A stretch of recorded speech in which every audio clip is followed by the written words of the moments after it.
made everybody realize that they still wanted to see it. I haven't really kept up with what their reaction has been to it online, but I'm sure, it's very popular. Me, it's a good thing to just keep people working, keep the creators working, tell a story that has been around this long. Why not keep it around longer? Right. And exactly. When you're telling a story that people who think soap operas are cheesy, I would say, yeah, some days. Mm-hmm. Can you imagine creating 5 hours a week? I mean, all year round. I mean, there's going to be some days that just aren't that good. Right. But they continue doing it anyway, and they continue telling the story, and they continue pushing it forward. I mean, it's amazing. When you're there doing it, you're like, how is this even happening that we're doing 5 hours of television a week? Yeah, and that goes for a lot of different shows, even shows on prime time. There's points in time when you're watching it and you're going, really? This is on here? Why are they doing that story? But then, right. It picks up and it gets good again. So you just, right. if you love a show the internet has made us all aware of everybody's opinion about it. So you right. go on these message boards and stuff, and everybody's really brave online talking about how something really sucks. But if they bumped into, if they really met the actor, they really met the producer, they'd be like, oh, my God, it's so nice to meet you. Right. Online, it's like public coffee. It's public coffee talk, public water cooler talk. Mm-hmm. Mm-hmm. And unfortunately, I think sometimes producers and stuff look at that and they say, well, they don't like this and they're being really violent about it. We better do something. And you never know how serious the people are. They're just talking their stuff. But anyway, it's good. I mean, we just have to find out. We just have to figure out business models. I mean, the whole thing with the internet. Right. The struggle to figure out business models where people will actually make money doing what they're doing. Otherwise, at least in a capitalist society, we can't survive. Exactly. Well, I know it's been popular, on Hulu and iTunes. It's been number one, that one, and also One Life to Live. So they're doing something right. And it's great that people can watch them at any time and not have to worry about, what is it called? The people that count the numbers? The Nielsen rating? The Nielsen rating, yeah. Yeah, that was they never don't really valid. I mean, they never, Nielsen ratings, we never really understood how that worked. It was like an average. And like with Port Charles, when I was on that, the only reason Port Charles the ratings were so low was because that half-hour slot on ABC wasn't even sold with the other 3 hours.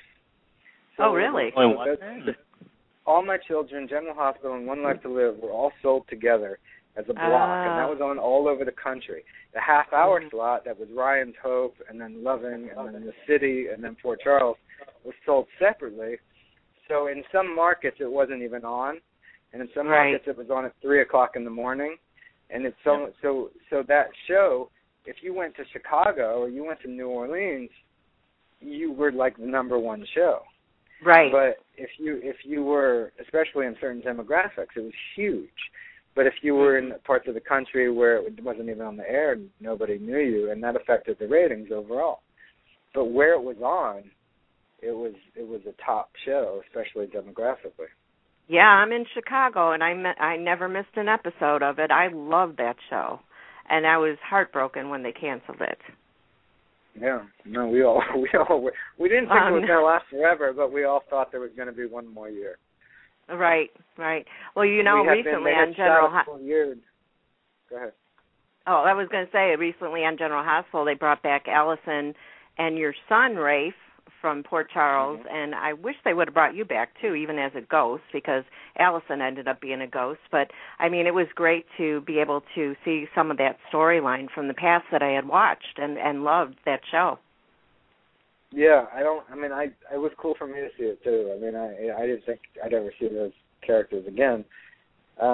So that kind of brought back a lot of memories and emotions, and I don't watch the show, but I tuned in during that time just to see what they were doing. And, I think the idea of Rafe coming back at the time was like, he's an angel, but they weren't sure whether any of that was real or not. So right. So they needed to sort of like be able to walk that line to be able to like not know what was real and what wasn't. You couldn't all of a sudden have this angel appear. And I don't know even to this day, whoever Rafe is, whoever I was as Rafe in their reality and their story, I don't know who he was except he helped raise Rafe Jr. at some point. Right. But other than that, I don't really know who he was. Well, it was great seeing Michael Easton back as Caleb too. So, Right, but then you don't even know what his deal was, whether he was like a serial killer or whatever. So right. I don't know. I liked that about it though. I mean, some of Fort Charles fans were writing to me about, they're ruining the memory at Fort Charles, and I actually like the idea of bringing it into the real world and not being sure what's real and what's not. That's something that was very attractive to me. Right, exactly, especially since Port Charles is not coming back. I mean, that would be a different story if it was coming back. But since it's not, why not go with it in a different direction? Right, sure. Now, you did All My Children, Guiding Light, Port Charles, As the World Turns, The Bold and the Beautiful, which I watched you on The Bold and the Beautiful, too. David watched you on Guiding Light and As the World Turns. Yep. Do you have any part that was your favorite? I mean, as far as like an emotional favorite, it always sort of goes back to Rafe and sort of just being like the heart and soul. But I've been fortunate that all the characters that I played there on Daytime were all very different. It wasn't like I was just always brought on as like the young leading man or something. They were really kind of sometimes very quirky characters, like with As the World Turns, and so I enjoyed stretching myself in different directions. I really enjoyed Oscar Maroney on Bold and the Beautiful, and I know like every part I do, I try to like grow from it and learn from it and see what I can get out of it and just bring as much of myself to it as I can, but also like kind of learn new things from each character that I can bring to myself. So that process of acting and playing different types of characters is really one of my main attractions to it. Right. David, I think you had a question for Brian about Guiding Light and As the World Turns. Why don't you go ahead and ask your questions? I will. In Guiding Light, you took over a role originated by Morgan England. What processes did you go through to prepare for the role of Dylan Lewis? I didn't watch Morgan. I mean, I just kind of thought about what I was going through with that character at the time, and being a father to a girl who, was older already, and so it was more of like that Gilmore Girls kind of thing, where there's only like a 16-year gap between you and your child, and dealing with her, and I think that was probably the most straightforward role I ever played. It was just more of like your normal sort of American dude, but I just kind of like I just tend to kind of just work in the moment for the most part. I mean I wouldn't say that was a heavy kind of preparation role, but I just I kind of just used whatever it was. I just tried to bring myself to it. I just used whatever was going on with the moment, just see where that would go. And that was a good story that they brought you on for. Yeah, for sure. No, we had a good time with it. I enjoyed working with my daughter on that. And it was confusing, too, because her boyfriend's name was Rafe on the show. Oh. That's true. So I'd pick up a script, and I'd see scenes, and I'd be like, oh, wait a second, that's not me.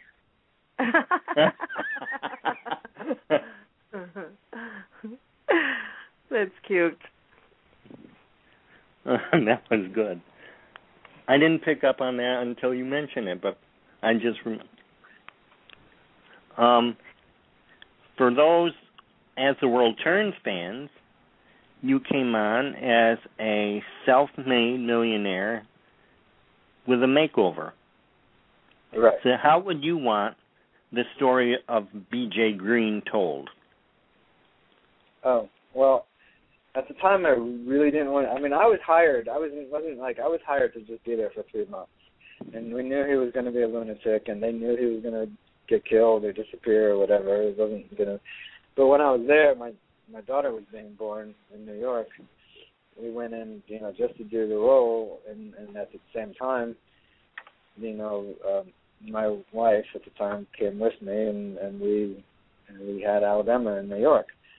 So I was sort of thinking, like, come on, guys, figure out a way to make this work. So maybe he can be redeemed. And I had this whole, I was good friends with Jennifer. Oh my God, why am I blanking? Little House on the Prairie. Jennifer Landon? Yeah. I was friends with Jennifer Landon, and I was talking to her, and I had this whole story, like, what if, like, you were kind of like, your character went crazy, and you ended up, like, in kind of a loony bin kind of place, and then I was in there, and we sort of, like, became friends, and somehow, I don't know, I forget what it was at the time, but I was trying to plan all these, like, redemption ideas to save the character, and because I was having a child, and I was like, I don't want to be unemployed. And, right.